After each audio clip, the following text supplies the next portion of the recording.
Okay, so good morning. So I am just here to continue the topics needed for the midterm examination. So next to that will be the ratio analysis. So ratio analysis is a form of vertical analysis. So it is used to determine certain ratios important in business decision making, like determining profitability ratios. Ayan. So, ina-identify if using the ratio, if the business is earning or not.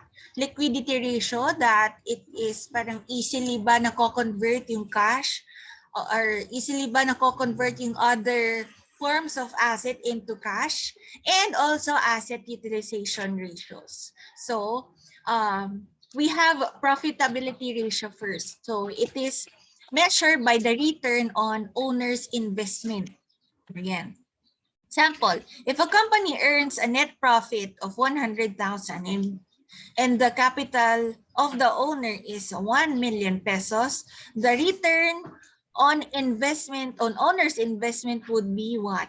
So, the formula in finding the return on owner's investment, or the rate, okay, ROI, return on investment, is by dividing 100,000 pesos, ayan, 100,000 pesos lang natin, divided by 1 million pesos. 1 million pesos. And that would be, okay, 10%, 0. Ganyan. 10 is equals to, or 10%.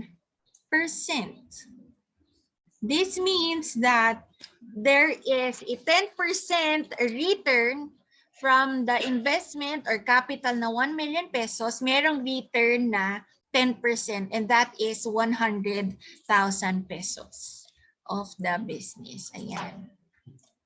Of the owner's investment in the business. So, profit margin or return on sales naman. So, this ratio is used to measure the profit generated by the sales made by the company. So, example, if the company earned daw a net profit of 100,000 pesos from the generated sales na 900,000 pesos, the return on sales or profit margin would be, so paano ba kino-compute to? So, same with the previous finding the rate, ayan. So, we're just going to check by dividing, ayan, return on sales equals, so 100,000. Okay. Let's just divide it by 900,000 pesos. So if we're going to compute 100,000 divided by 900, we have equals, so 0.11 or 11.11%, or pwede rin 11%. Yan. Pero yun nga, to be accurately correct yung computation, get the 2 decimal places. Okay, or the hundredths place value ng centavos. And that is 11.11%. So this means there is a return of sales ng 11.11% from the sales na kinita ng business. Okay, which is the 900,000, merong kita na 100,000 pesos. Okay, next. Ayan, liquidity or solvency ratios. So when we say liquidity ratio, this refers to the ratio used to gauge, okay, if the company can meet its current liabilities daw, okay, those that need to be paid within the current year. Ayan, so we have to gauge kung kakayanin ba mabayaran ng business yung kanyang obligation to other parties. So yun nga yun, the liabilities. Current liabilities, ibig sabihin within the year, kailangan bayad yung business to other parties or to kanyang obligation. Kakayanin ba? Next. When we say solvency ratio, are concerned with meeting the long-term obligations of the company, those maturing in more than 1 year. So when we say naman solvency ratios, kung nami-meet ba niya din yung obligation niya, yung long-term long-term obligations na nagmamature, okay, let's say nag-e-expired after a year. Yan, after a certain year, ganyan. So let's check if these two ratios are parang accurately computed the business mga sales and amounts. So current ratio, if the company has 300,000 current assets, ayan, current assets, and 100,000 current liabilities, so its current ratio would be, so paano yan? So lagay lang natin 100,000, okay, 100,000 over 300,000. If we're going to simplify this one, so hindi natin i-divide since hindi naman hinahanap yung percent or the rate. Okay? We are just getting the ratio. Okay? Yung ratio, yung may is 2. Yan, yung may dalawang dot. So, 1, if we're going to simplify 100,000 and 300,000, we just simply divide them both by 100,000. Right? I-divide lang natin yan. 100,000 divided by 100,000, it's 1. 300,000 divided by 100,000, we have 3. So equals, so 1 over 3. In ratio form, this would be 1:3. Ibig sabihin, for their current assets, okay, for their current assets, okay, we have 3. 3 yung kanilang current assets and then their current liabilities is 1. Ibig sabihin, every time na meron silang babayaran, let's say, every time na meron silang kailangan bayaran or liability na piso, meron naman silang 3 pesos na current asset. Ibig sabihin yan ganyan. So for every utang nila na 1 peso, kaya naman nila bayaran. It is because they have these assets na 3 pesos. Ganyan yung ibig sabihin yan. Okay? For every 1 peso, okay, yan natin. For every 1 peso na kanilang obligation to other parties, kaya ba daw nila yon bayaran? Yes. They can pay it because they have their assets na 3 pesos ang ratio. Ayan. For every 1 peso, there are 3 pesos na pangbayad sa kanilang utang. Okay. Debt ratio. Ano naman tong debt ratio? This one.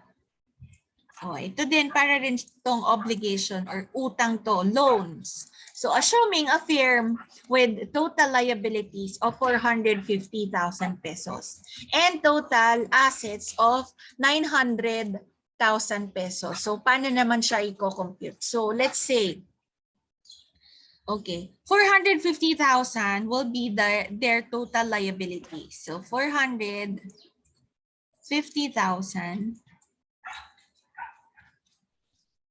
by their total assets na 900,000. So simplify natin. Paliitin natin para mas ma-analyze natin mabuti yung ating debt ratio. Okay. We simply divide them both by, ang pinakamataas na pang-divide natin could be 450. Tama? 450,000. Yan. Divide natin by 450,000 din yan. 450,000. So we have 1. And then this one, we have 2. Tama? Divide lang natin yan para mas maintindihan natin. So we have 1:2. So this means that the firm meron silang liability. Ganon din siya.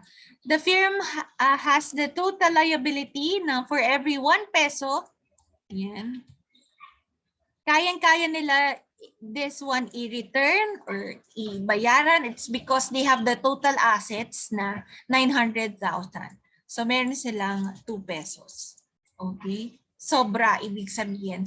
Sobra from their obligation or responsibility na bayaran yung kanilang mga payables or liabilities to other parties. Ayan. So for every 1 peso, they have this 2 pesos as their total assets. So, okay. So yung earlier pala is the current. So parehas siya. Current, kunin mo lang din yung current. Ayan. So current, they are finding the current ratio. Okay. And one more. Okay, how about naman this one? Horizontal analysis. So this horizontal analysis is also known as the trend analysis. So this refers to comparing figures of financial statement of one period with the figures of the financial statement of another period. Ito yung pinag-usapan natin regarding the changes ng mga amounts. Merong decrease and decrease ng mga amounts or merong movement. Ayan. So kung makikita nyo, quarter 2 ito. So let me complete this one para mas maintindihan nyo, quarter 2, and then this one, quarter 1. And then this one, the amount, and then the rate. So with this table, let's complete with the given itong mga title, which is sales, the cost of sales, the gross profit, the operating expenses, and the net income. So let's check. Oh, nung quarter 2, merong 150,000 pesos. So this is in 100,000 class. This is in given is in 100,000. Ayan, lagyan natin. In 100,000. Ayan. So let's complete the table. So subtract lang natin, right? Meron tayong rate of increase, decrease. And then to complete this table, kailangan natin ng difference nilang dalawa. So subtract lang natin yung bigger, which is 150 and 125,000. We have 25,000, right? So if you want, lagyan natin siya. Ayan, 100,000. If you are confused, ayan, 100,000. Therefore, merong difference na 25,000 pesos. Now, let's find the rate. So, kunin natin itong amount na to. Okay, this amount here, 25,000 divided by the original. Ano po yung original? Is it the 150,000 or the 125? The original amount or the base amount is this 125,000 kasi quarter 1. Okay, yung previous, 'di ba? Ganun po, 125,000. Ayan. So merong 0.2 or 20%. Ayan. So merong 20%. Okay, next, let's move to the cost of sales. So 90,000 minus 70,000, we have 20,000. So lagyan natin this one, 20,000 pesos.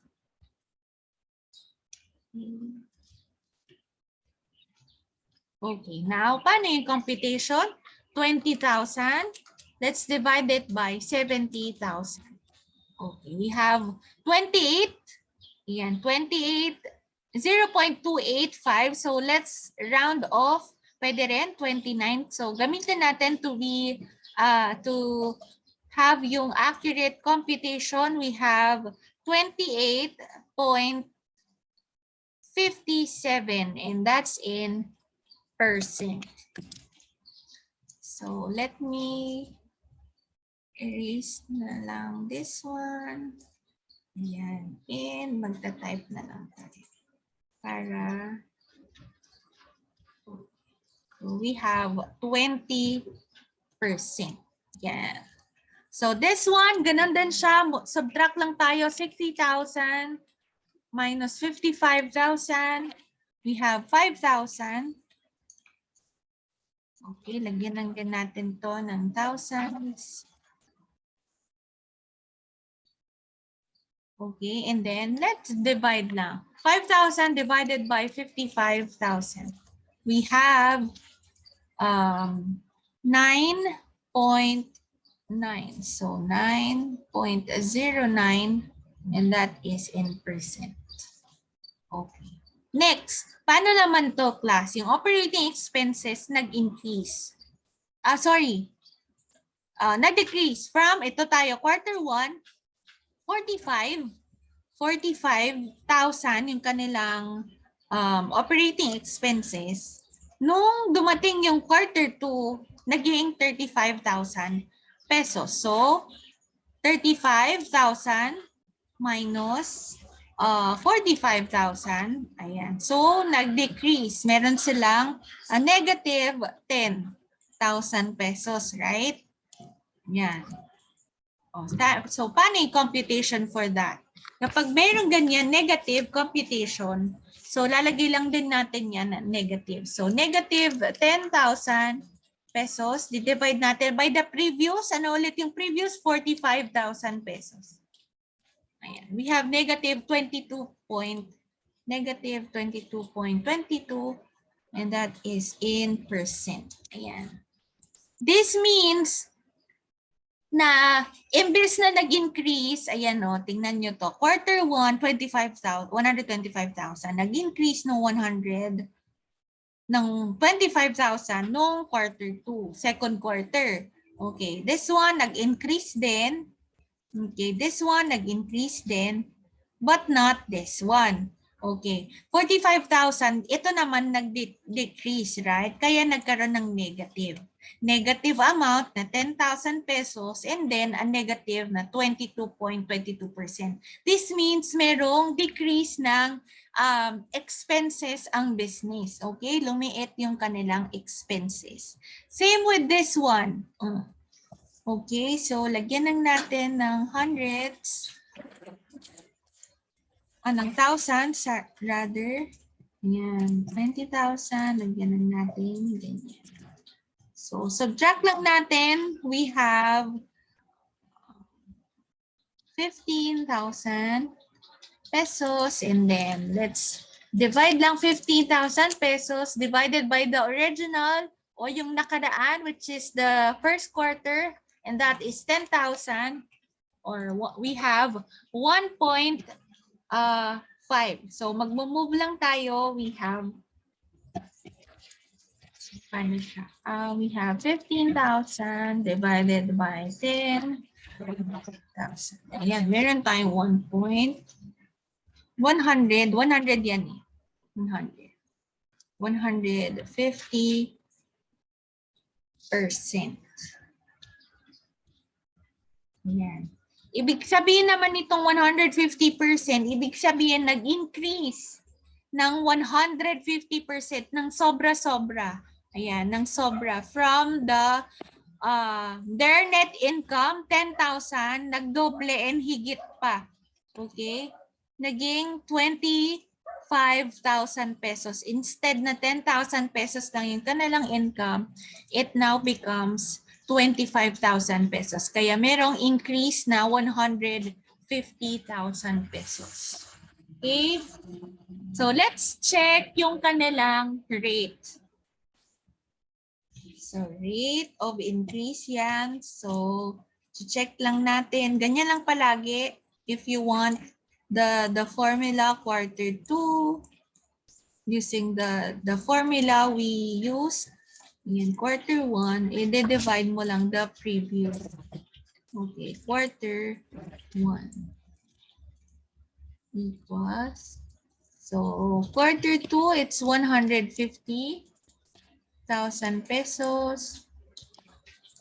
Minus the quarter 1, we have 125,000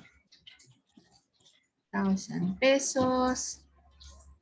Divided by the previous or the base, we have 125,000 pesos. So, ganun lang din yan. We have 25,000 divided by 125,000. And that will equal to 0.2 in decimal or yan nga 20%. So parehas po yun. 0.2 kasi mag-move ka 2 places going to your right. So 1, 2. Kaya siya naging 20. So 20%. Okay. This means again, merong 20%. Ayan, increase yung kanilang sales. Merong 20% increase yung kanilang sales. Okay, this one, yung cost of sales, meron ding increase. 28.57% nag-increase din. Gross profit nila nag-increase din. Medyo maliit, 9.09%. And then this one, negative, merong decrease.